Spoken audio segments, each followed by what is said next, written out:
علی کی بات بیان کروں یا مولا کائنات کی بات بیان؟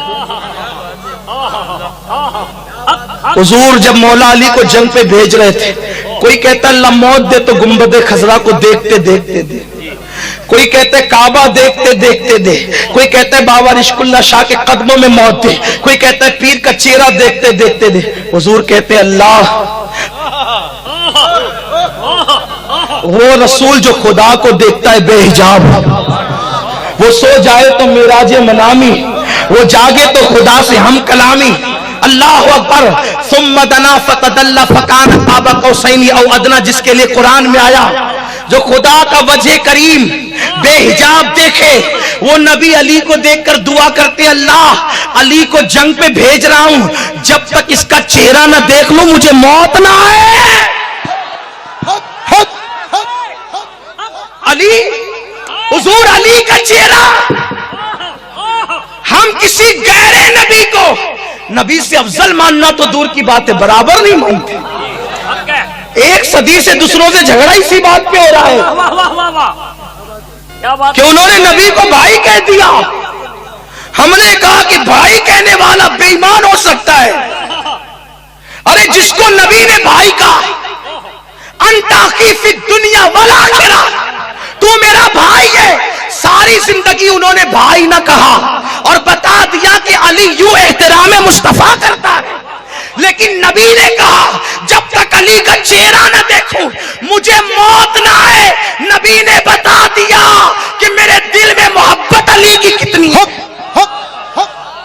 حضور کہتے ہیں کوئی اس پہ نہیں سمجھے آپ، یہ اہل عرفان کی محفل میں بیان کرنے والی بات ہے کہ نبی نے علی کا چہرہ دیکھ کر موت مانگی ہے۔ اس کی اہمیت آپ نہیں سمجھے، اس کی اہمیت آپ نہیں سمجھے، لیکن میں آپ کے لیے نہیں، میں ان لوگوں کے لیے بیان کرنے لگا ہوں، اس لیے کہ یہ بات عرفان کی یہاں بیان کر کے ان سے قبولیت کی سند لینا چاہتا ہوں۔ کیوں؟ اس لیے کہ بیٹا باپ کی تعریف زیادہ پسند کرتا ہے۔ یہ سب بیٹے ہی تو، سوئے بھی بیٹے اکثر بیٹھے بھی بیٹے، لیٹنے والے بھی اکثر بیٹے ہیں، بیٹھنے والے بھی اکثر بیٹے ہیں۔ اس لیے میں مولا علی کا ذکر کرنے لگا ہوں، لیکن سنیں کبھی کبھی ایسا ہوتا ہے، اے بھیا اے بابو ذکر علی چل رہا ہے یار، میرے عزیز میرے بھیا سن، اللہ اکبر،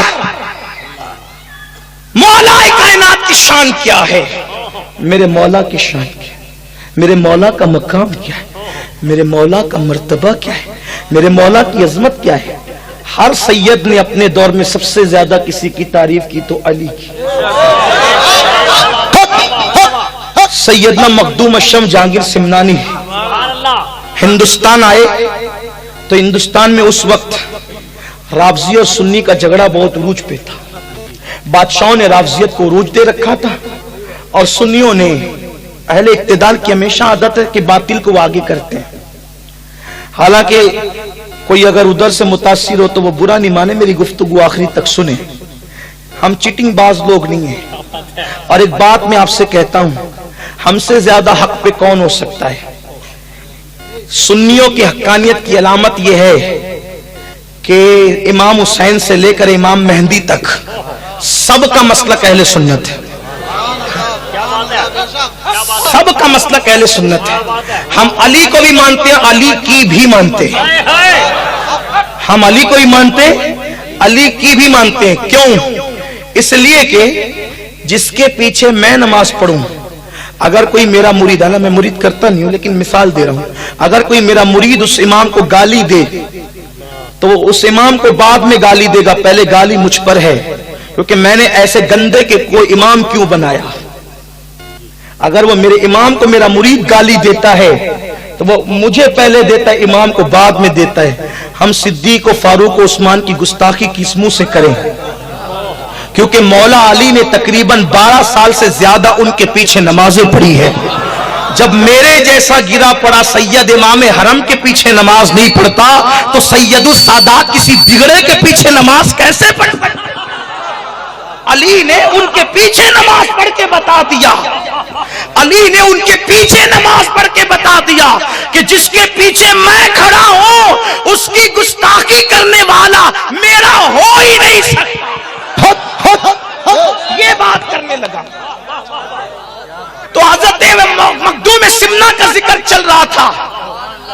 حضرت مخدوم پاک کا ذکر چل رہا تھا، جب وہ محمد آباد پہنچے اعظم گڑھ ضلع میں، تو وہاں پہ کچھ ظاہر بین لوگ، کیونکہ دنیا میں ایک وہ طبقہ ہوتا ہے جس کو علم کا فیضان ملتا ہے، اور ایک وہ ہوتا ہے جس کو علم ملتا ہے فیضان نہیں ملتا، تو وہ ہر چیز پہ نکتہ چینی کرتے، یہ تو ضعیف ہے، یہ تو موضوع ہے، یہ تو ایسا، یہ تو ویسا، وہ تو ویسا، وہ تو ویسا۔ ان کی عادت ہی فتنہ خوری کی ہوتی ہے، جن کو علم ملتا ہے مگر فیضان نہیں، اور جن کو فیضان علم ملتا ہے وہ کبھی علی کا اور اولاد علی کا باغی نہیں ہوتا۔ یہ خاص بات ہے۔ علم دے خدا تو علم کا فیضان دے، ورنہ شیطان کے پاس بھی بہت علم تھا۔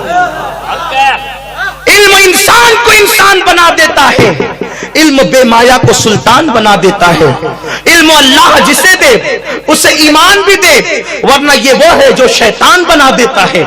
جسے علم کا فیضان نہیں ملتا وہ نبی کے علم کو گائے اور جانوروں کے علم سے تشبیہ دیتا ہے، اور جس کو علم کا فیضان ملتا ہے جب وہ نبی کی اولاد کی بارگاہ میں خراج پیش کرتا ہے تو یوں پیش کرتا ہے: نور بنت نور زوجے نور ام نور نور نور مطلق کی کنیز اللہ لما نور کا، ایک سینے تک مشابہ، ایک وہاں سے پاؤں تک حسن سبتین ان کے جاموں میں ہے نیما نور کا، تو نتیجہ نکلا تیری نسل پاک میں ہے بچہ بچہ نور کا، تو ہے عین نور تیرا سب گھرانہ نور۔ نعرہ تکبیر، نعرہ رسالت، نعرہ حیدری۔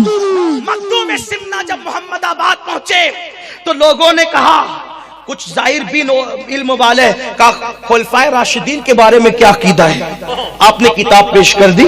پہلے نمبر پہ صدیق اکبر کا نام تھا، دوسرے نمبر پہ فاروق اعظم، تیسرے نمبر پہ عثمان غنی، چوتھے نمبر پہ مولا علی کا نام تھا۔ صدیق اکبر کی فضیلت چند اوراق پر تھی، فاروق اعظم کی فضیلت چند اوراق پر تھی، عثمان غنی کی فضیلت چند اوراق پر تھی، اور علی کی فضیلت درجنوں اوراق پر تھی۔ انہوں نے کہا ترتیب تو صحیح لکھی لیکن علی کا ذکر زیادہ کیا، ترتیب تو صحیح لکھی لیکن علی کا ذکر زیادہ کیا۔ اب جمعہ کا دن آنے دو، ہم اشرف پر فتویٰ لگا دیں گے۔ مولا حضرت اشرف سمنا کو پتا چلا، مسکرا کے کہا جمعہ آنے تو دو۔ شاید بیچاروں نے جمعہ کا انتظار اس لیے کیا کہ اس زمانے میں ایسے جلسے نہیں ہوتے ہوں گے، ورنہ وہ فوراً کانفرنس کر کے فتویٰ پڑھتے، لیکن انہوں نے جمعہ کا انتظار اس لیے کیا کہ اس زمانے میں شاید جلسوں کا انتظام نہیں تھا۔ حضرت اشرف سمنا نے کہا جمعہ آنے دو۔ جمعہ کا جمعرات کا دن گزرا، جمعرات کی رات گزری، فجر سے ایسی بارش شروع ہوئی کہ محمد آباد کے گھروں میں پانی گھس گیا، کوئی جمعہ پڑھنے کے لیے مسجد میں آ ہی نہیں سکا، اس دن جمعہ کی نماز ہو ہی نہیں سکی۔ پھر لوگوں نے کہا یہ جمعہ نہیں، آئندہ جمعہ فتویٰ لگائیں گے۔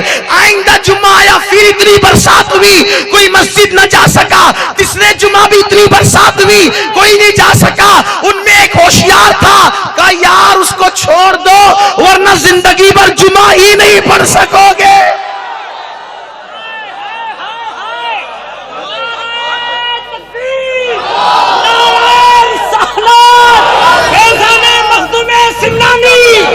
اس کو چھوڑ دو، اور اگر فتویٰ ہی لگانا ہے تو پہلے جا کے پوچھو تو اس نے ایسا کیا کیوں؟ اس لیے کہ اہل انصاف کا طریقہ ہے فتویٰ لگانے سے پہلے پوچھتے ہیں ایسا کیا کیوں، اس سے جا کے پوچھو تو صحیح کیوں ایسا کیا۔ جب آ کر کے پوچھا اشرف سمنا یہ بتاؤ